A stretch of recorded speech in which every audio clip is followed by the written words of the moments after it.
তাই আজকে সেই নবদ্বীপে আমার মহাপ্রভু আবির্ভূত হলেন।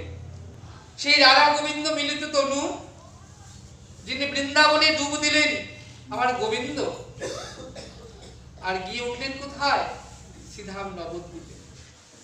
কইছো না রাধা প্রেমা, কইছো না মোর মধুরিমা, কইছো না সুখে তিহ ভোর, এদিন বাঞ্ছিত ধন প্রজনা হইল পূরণ, কি করিব না পাইয়া ওর।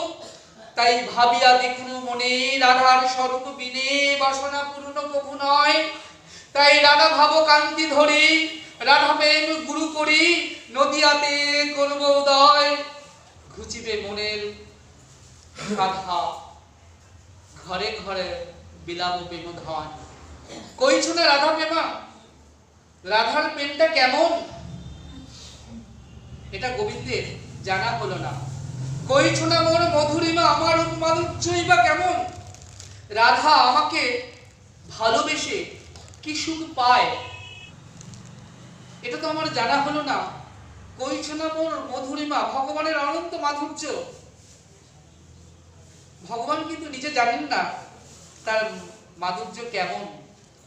রূপ মাধুর্য, বেণু মাধুর্য, গুণ মাধুর্য, রস মাধুর্য, সঙ্গ মাধুর্য, লীলা মাধুর্য, অনন্ত অনন্ত মাধুর্য। তার মধ্যে সুখদেব গোস্বামী 7টা প্রধান মাধুর্যের কথা বললেন। তো গোবিন্দ জানেন না তার মাধুর্য কেমন।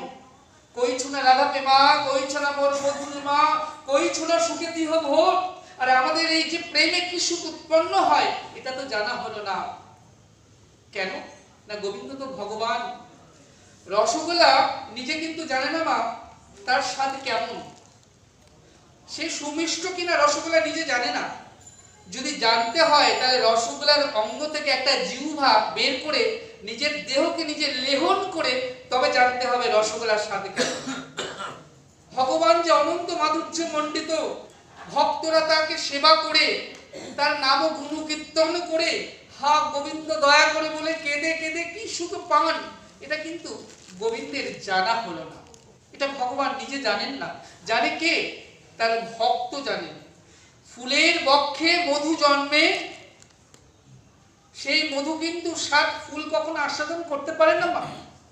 ফুলের বক্ষে কত সুধা মধু, তার স্বাদ আস্বাদন করে কে? ভ্রমর।